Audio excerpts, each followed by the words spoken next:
ಪ್ರೀತು, ಯಾಕೆ phone pick ಮಾಡ್ತಲ್ಲ? ಹೇ, ಅದೇನಷ್ಟು important ಅಲ್ಲ ಬಿಡು, ಆಮೇಲೆ ಮಾತಾಡಿದ್ರಾಯ್ತು. ಬೇರೆ ಏನೋ ಇದೆ ಅನ್ಸುತ್ತೆ, ನನ್ನ ಮುಂದೆ ಅವಾಯ್ಡ್ ಮಾಡ್ತಿದ್ದಾನೆ. ಇವಳ ಮುಂದೆ ಅಕ್ಕನ ಫೋನ್ ತಗೊಂಡ್ರೆ ಅನ್ನೆಸೆಸರಿ ಪ್ರಶ್ನೆಗಳನ್ನ ಕೇಳ್ತಾಳೆ. ಆನ್ಸರ್ ಮಾಡೋ ಹಾಗೂ ಇಲ್ಲ, ಬಿಡೋ ಹಾಗೂ ಇಲ್ಲ. ಸುಮ್ಮನೆ ಟೆನ್ಷನ್ನು. ಈಗ ಅಕ್ಕನ ಕಾಲ್ ಪಿಕ್ ಮಾಡದೇ ಇರೋದೇ ಒಳ್ಳೆಯದು.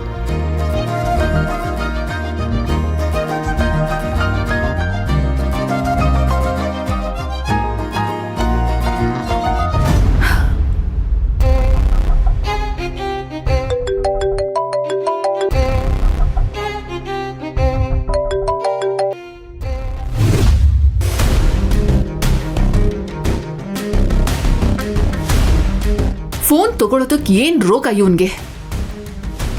ಇಷ್ಟೆಲ್ಲ ನಡೆದ್ರೂ ಇವನ್ ಯಾಕೆ ಕಾವೇರಿ ಜೊತೆಗೆ ಹೋಗಿದ್ದಾನೆ?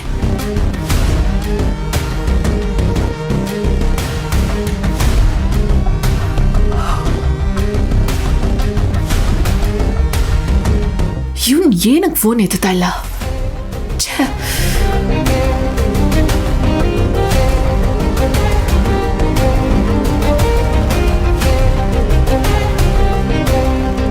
ಏನಾಯ್ತು ಕಾತಿ?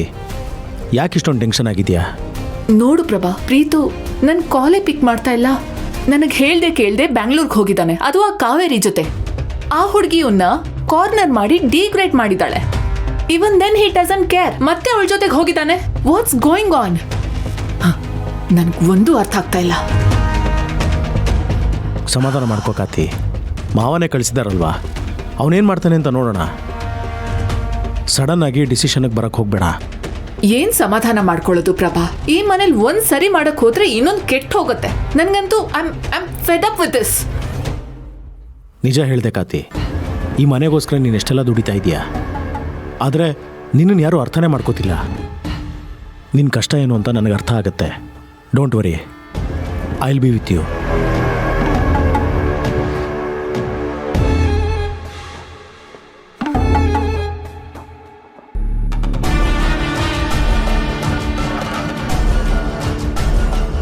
ರಿಯಲಿ ನೀನೊಬ್ಳು ಫೂಲ್ ಕಾತಿ. ಮುಂದೆ ಏನು ನಡೆಯುತ್ತೆ ಅಂತಲೇ ಗೊತ್ತಿಲ್ಲ. ನೀನೊಬ್ಬಳೇ ಅಲ್ಲ, ಇಲ್ಲಿ ಇರೋರೆಲ್ಲ ಫೂಲ್ಗಳೇ. ಎಲ್ಲ ತಮ್ಮ ತಮ್ಮ ಲೋಕದಲ್ಲಿ ಕಳೆದು ಹೋಗಿದ್ದಾರೆ. ಮಾವನ ಸಾಮ್ರಾಜ್ಯಕ್ಕೆ ನುಗ್ಗಿ ಸರ್ಜಿಕಲ್ ಸ್ಟ್ರೈಕ್ ಮಾಡೋಕ್ಕೆ ಇದೇ ಸರಿಯಾದ ಟೈಮ್.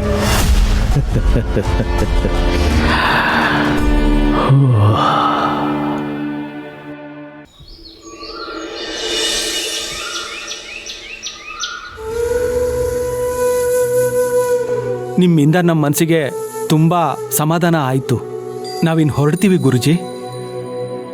ಶುಭಮಸ್ತು, ಹೋಗ್ಬನ್ನಿ.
ನಮಸ್ತೆ ಗುರುಜಿ.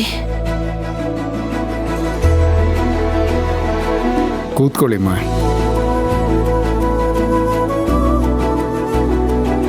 ಹೇಗೆ ನಡೀತಿದೆ ನಿಶ್ಚಿತಾರ್ಥ ಕಾರ್ಯಗಳು?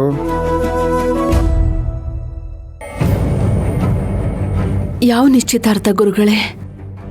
ಅದ್ ನಡೀಲೇ ಇಲ್ಲ. ಆಕಾಶ್ ಒಬ್ಬ ಮೋಸ್ಕರ ಅಂತ ಗೊತ್ತಾಯ್ತು, ಅದಕ್ಕೆ ಎಂಗೇಜ್ಮೆಂಟ್ ನಿಲ್ಲಿಸ್ಬಿಟ್ವಿ.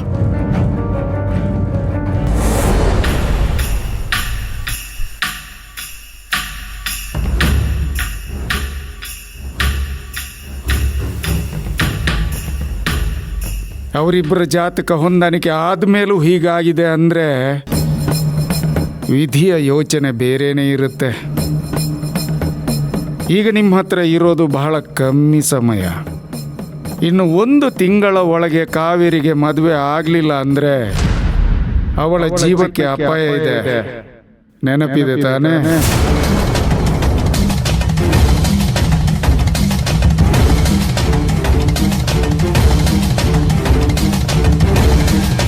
ಗೊತ್ತಿದೆ ಗುರುಗಳೇ, ಅದಕ್ಕೆ ನನಗೆ ತುಂಬ ಭಯ ಆಗ್ತಾ ಇರೋದು. ಅದಕ್ಕೆ ನಾವೊಂದು ನಿರ್ಧಾರಕ್ಕೆ ಬಂದಿದ್ದೀವಿ. ಗುರುಜಿ, ಹಿಂದೆ ಈ ವಿಷಯನ ನಿಮ್ಮ ಮುಂದೆ ಪ್ರಸ್ತಾಪ ಮಾಡಿದ್ವಿ. ನಮಗೆ ಗೊತ್ತಿರೋ ಹುಡುಗ ಯದು ಅಂತ ಇದ್ದಾನೆ.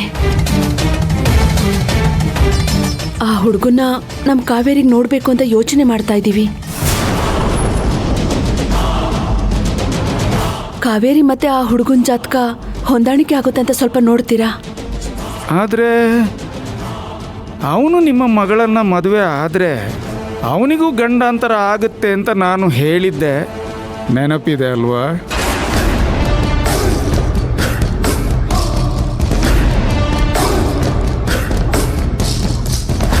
ನೆನಪಿದೆ ಗುರುಗಳೇ. ಕಾವೇರಿ ಮತ್ತೆ ಆಕಾಶ್ ಜಾತಕದಲ್ಲಿ ಒಂದೇ ಥರ ದೋಷ ಇದ್ದಿದ್ರಿಂದ ಏನೂ ಸಮಸ್ಯೆ ಆಗಲಿಲ್ಲ. ಅದೇ ರೀತಿ ಯದು ಜಾತಕದಲ್ಲೂ ಅದೇ ಥರ ದೋಷ ಇದ್ದು ಕಾವೇರಿ ಮತ್ತು ಯದು ಜಾತಕ ಹೊಂದಾಣಿಕೆ ಆಗುತ್ತಾ ಅಂತ ಒಂದ್ಸಲ ನೋಡಿ ಹೇಳ್ತೀರಾ? ಆಯಿತು, ಕೊಡಿ ನೋಡೋಣ.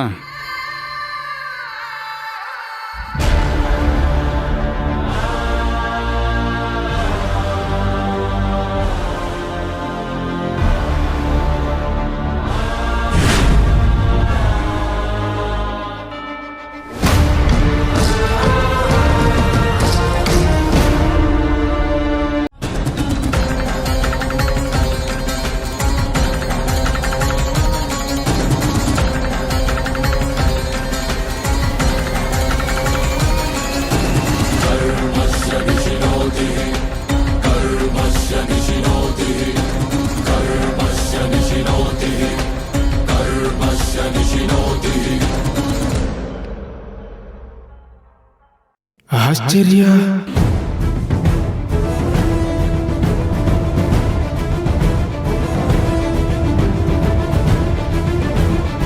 ಎರಡು ಜಾತಕ ಹೊಂದಾಣಿಕೆ ಆಗ್ತಿದೆಯಲ್ಲ.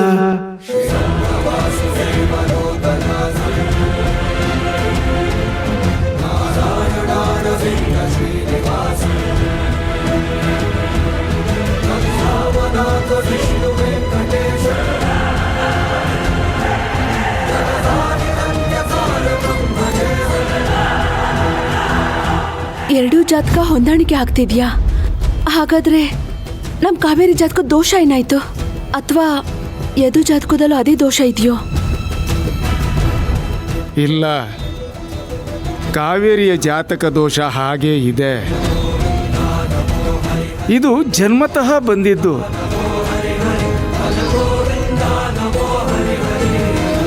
ಅಂದರೆ ನಾವು ಜಾತಕದ ಗುಣ ಮತ್ತು ಗ್ರಹಗಳ ಆಧಾರದ ಮೇಲೆ ಹೊಂದಾಣಿಕೆ ಮಾಡ್ತೀವಿ.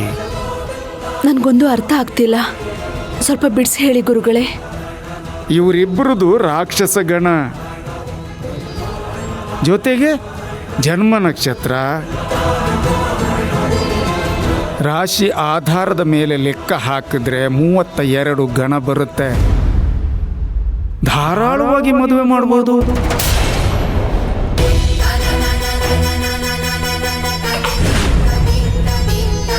ಹಾಗಾದ್ರೆ ಕಾವೇರಿ ಜಾತಕದ ದೋಷದಿಂದ ಯದುಗೇನು ತೊಂದರೆ ಆಗಲ್ವಾ? ಇದಂ ಮಿತಂ.